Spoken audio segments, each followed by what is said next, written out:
जय श्री राम।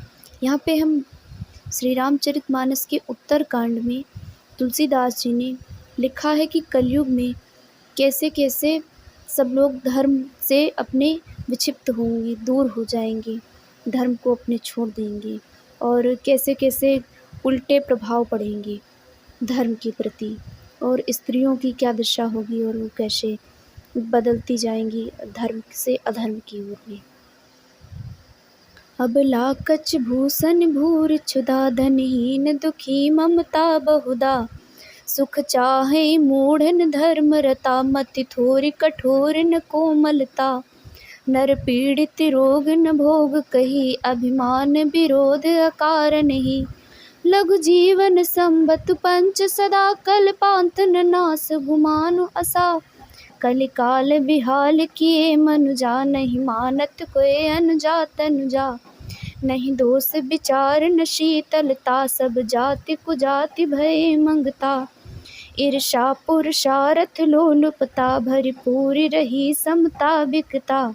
सब लोग वियोग विशोक भये, वर्णाश्रम धर्म आचार गए। दमदान दया नहीं जान पनी, जड़ता पर वंचन ताप घनी। तनु पोषक नारी सदा सगरे, पर निंदक जे जग मुँह बगरे। सुनि बलारि काल कलि मल अवगुण आगार, गुणों बहुत कल जुग कर बिनु प्रयास निस्तार। कृत जुग ते त्रेता द्वापर, पूजा मख अरु जोग। जोगति होय सुकलि हरि, नाम ते पावहि लोग।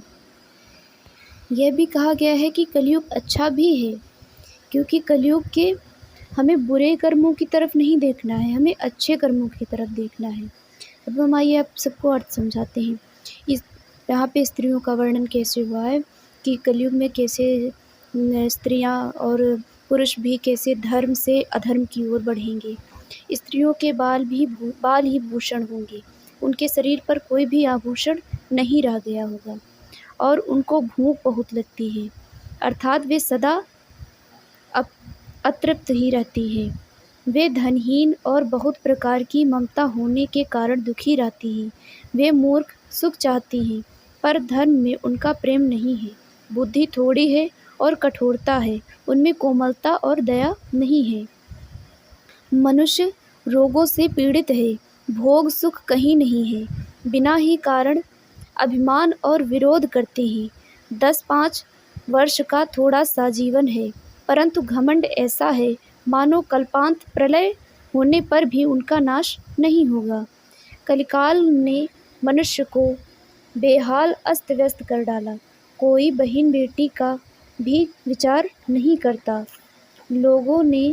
लोगों में ना संतोष है, ना विवेक है और ना शीतलता है। जात कुजात सभी लोग भीख मांगने वाले हो गए हैं। ईर्ष्या, डाह, कड़वे वचन और लाचार पर भरपूर हो रहे हैं। समता चली गई, सब लोग वियोग और विशेष शोक से भरे पड़े हैं। वर्णाश्रम धर्म के आचरण नष्ट हो गए हैं। इंद्रियों का दमन, दान, दया और समझदारी किसी में नहीं रही। मूर्खता और दूसरों को ठगना यह बहुत अधिक बढ़ गया। स्त्री पुरुष सभी शरीर के ही पालन पोषण में लगे रहते हैं।